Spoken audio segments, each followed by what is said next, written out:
Good afternoon, Switch players. You are listening to Nathan from Switch Player Magazine. And while it's still very early in the year, it's looking safe to say that one upcoming title could become one of the standout releases of 2021. That's right, we're talking about Monster Hunter Rise today, and while the official release is some time away, we have been able to go hands-on to give you our early impressions of the demo.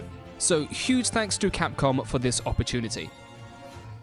The upcoming Monster Hunter Rise looks to be a huge leap forward for Nintendo fans of the series, as the imminent entry seemingly borrows a lot of the best elements from the PS4 Xbox release Monster Hunter World, whilst also injecting new energy to make Rise feel both distinct and very suited to Nintendo hardware. While the official game release is March 26th, the lovely people at Capcom provided us early demo access so we can bring you our impressions so far. The first blindingly obvious change is that Monster Hunter Rise is a luscious and beautiful game. While Generations Ultimate was a port of the 3DS title on the old engine, Rise has been built from the ground up for Switch with the impressive RE engine. The textures are detailed and the tropical foliage gives a greater sense of depth and nature to levels. Even the running water is beautiful to look at. This is all coupled with a fantastic diegetic sound design where rustling leaves and chirping birds help make the world feel more alive than ever. Even more impressive are the monsters who are brought to life with new graphical detail and fluid animation. In our demo, we got to fight the returning pink bubble-wielding menace Mizutsune, whose colourful patterns and snake-like movements are a great showcase for just how graphically improved Rise is from Ultimate. Even if future hardware makes this look better, this is already one of the best-looking Switch games yet.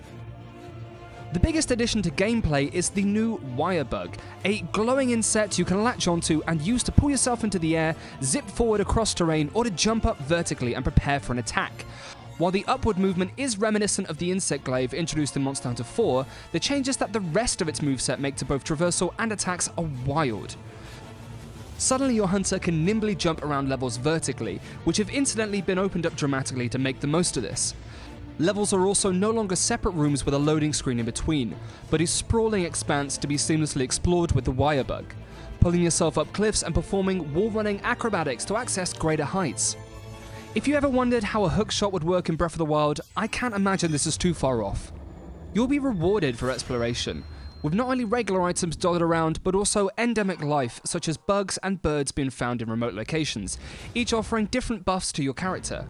We played through the shrine ruins, which made the most of the new interconnected, seamless layout, with lots of steep cliffs just begging to be climbed. You can also find great wire bugs, which act as shortcuts to steep vantage points, from which you can spot monsters and plan your attacks, or just admire the view. These bigger levels also come with a quicker way to explore them in the form of your new faithful canine, the Palamute. These charming creatures can be ridden swiftly through areas and are fully customizable with outfits, and along with series stalwart the Palicos, they can also assist in battles. This isn't the only change in battles though, as your wire bug also comes with new silkbind techniques which add an additional layer of complexity to master, but offer greater verticality to your blows and more opportunities to evade attacks than before. You can also use the silkbind technique to trap and ride monsters in a new feature called Wyvern Riding. Almost any monster can be ridden with enough skill, and even in our limited time with the game, we surprised ourselves by wrangling a roaming Rathalos and using it to attack the Mizutsune we were trying to defeat. While we couldn't try out multiplayer yet, we can only imagine the sheer joy that the new possibilities and interactions will create. Watching a buddy charge in on a Rathalos to deliver the killing blow is something I didn't know I needed, but cannot wait to see. So far, Monster Hunter Rise doesn't compromise on what makes the series difficult or fun. Instead, it seems to be making smart decisions to bring this world to life in even greater detail, and provide players with exciting new ways to traverse it. The wire bug techniques and Palamutes allow you to explore higher and faster, while the silkbind moves and wyvern riding add more depth to the methodical action this series has always done so well. Along with the impressive visuals, new features and new monsters, including the imposing Magnamalo and their beautiful amiibo, this is looking like an obvious purchase for fans of the franchise, but frankly, an essential action game for any Switch owner as well. Thank you for watching, and for all the latest news, reviews, and features about Monster Hunter Rise and Nintendo Switch games, head on over to switchplayer.net where you can check out all of our articles and reviews, or head on over to Patreon where you can subscribe and get yourself a copy of our monthly, lovely glossy little magazine delivered to your door. Happy gaming and goodbye.